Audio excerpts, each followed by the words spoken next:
Hi, this is Guthrie Govan here. Today we're going to be learning another lovely Steve Vai track. This one's called Tender Surrender, and for convenience I've decided to chop it up into 4 distinct sections.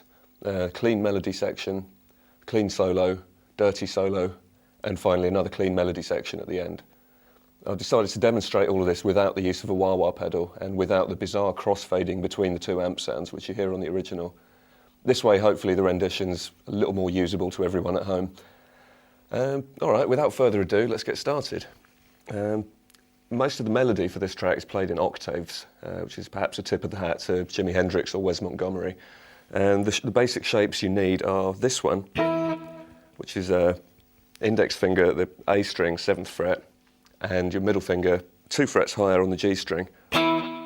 It's worth spending a little bit of time getting your hand position right so that when you hit all 6 strings you only hear those 2. So the underside of this index finger can be muting the D string and also the 2 skinny strings. The top of your index finger can mute the low E. So as you can see, you can be reckless with this hand and only hear those 2 notes.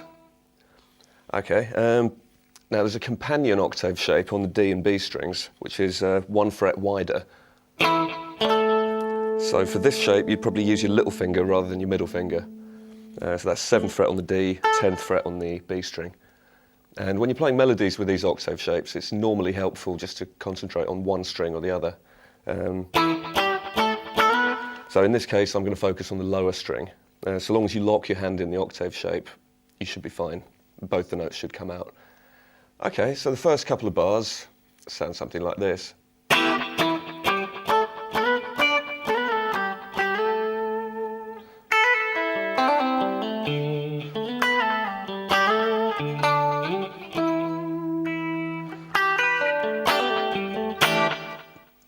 Okay, so if we slow that down, we start off with a little stab on an E minor 7 chord here. So you bar your index finger over the 7th fret, every string except the low E, and middle finger at 8th fret on the B string, and ring finger 9th fret on the D string. Then the octaves kick in. So now we have one on the 7th fret on the A string, then up 3 frets. Now onto the D and B strings. So first finger is now at the 7th fret, up 2 frets, and now there's one on the G and E strings, same shape as before, and you're sliding into this position with your index finger at the 7th fret. And then to round it off, there's a little sliding motion where your index finger is going 7th, up to 9th, down to 7th, and then down again to the 5th. Okay, so that bar again. Next bar starts with that shape again, sliding up 2 frets, and now there's a little chordal fill, based, I suppose, around an E minor shaped chord there. Very Hendrix. So what you do here is you pick the E string at 5th fret, quickly hammer on at the 7th, pull off again. Now pick the B string and the D string, and now a quick hammer and pull off, 5, 7, 5 on the G string, and finally a 5 hammering onto the 7 on the D string,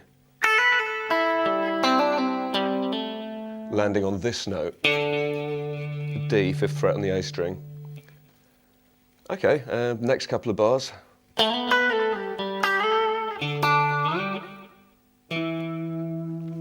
So what we're doing there, kind of breaking the octave shape up, so you play the lower note first and then the higher one. You might find it helpful to use your swearing finger. So that's 7th fret, pick just the B string, slide up, and now pluck the B string, slide the whole thing down 2 frets, and another 2 frets. And now the same idea of splitting the octave up, starting with 5th fret on the D, now pluck the B string, slide up to there. So that whole bar again, and rounding it off with 5th fret on the A string, and again a broken octave shape, so it's the A string, then the G string, slide all the way up to there, 10th and 12th frets, and greet the new bar with this octave shape here back at the 7th fret A string.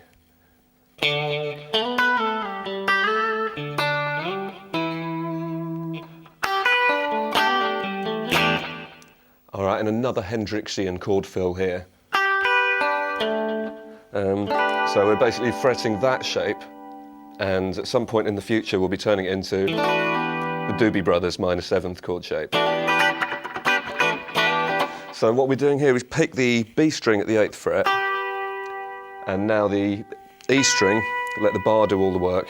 Now the G string and the D string, so B, E, G, D, and now pluck all three of those strings together, the D, G and B strings. Hammer on that chord shape there, as discussed earlier. And finally, 7th on the D, 10th on the A, 7th on the D again. So that whole fill.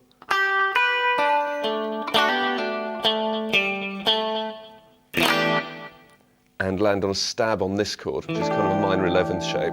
You're just barring here on the middle 4 strings and adding your middle finger on the B string at the 8th fret. Okay, moving on from there, we have a variation on the same idea. Nearly the same as the figure we had at the start, but this time that highest octave shape is 2 frets higher.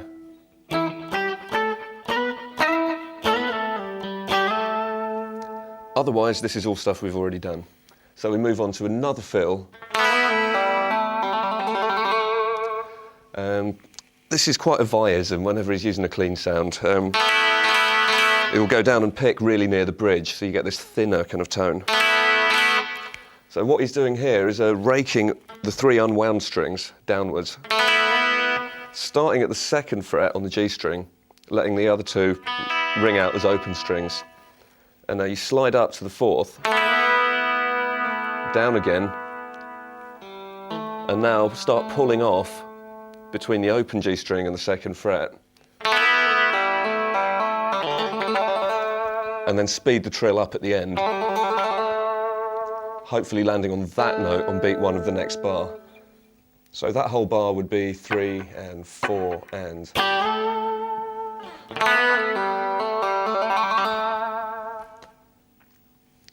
And now to round that phrase off. Now to simplify that, basically we've got this shape here, 9th fret, down 2 frets, down 2 more frets, slide back up to the last shape, and then on the A and G strings, this one here at the 5th fret, slide up 4, and finally you play that shape again and try and bend both of the notes a semitone sharp, and then down again. I wouldn't worry too much about the accuracy of this, because at the kind of speeds we're playing it at, it's more of an inflection rather than a separate melody. So that whole chunk again.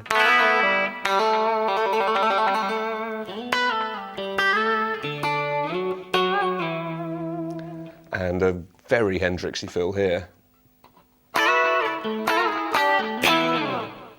So what we're doing here is barring this shape, which is stacked 4th intervals, 9th fret on the G string, and then barring the 10th fret on the top 2. Slide it up 2 frets, and down again. Now throw in one of these, it's a 1st finger bar on the 2 middle strings, 7th fret. Now back to this shape again, but not bothering with the E string this time, just the G and the B. Slide up 1 fret and back again really quickly. And round off with that bar, 7th fret, D, G and B strings. And finally, this old favourite, an E power chord. So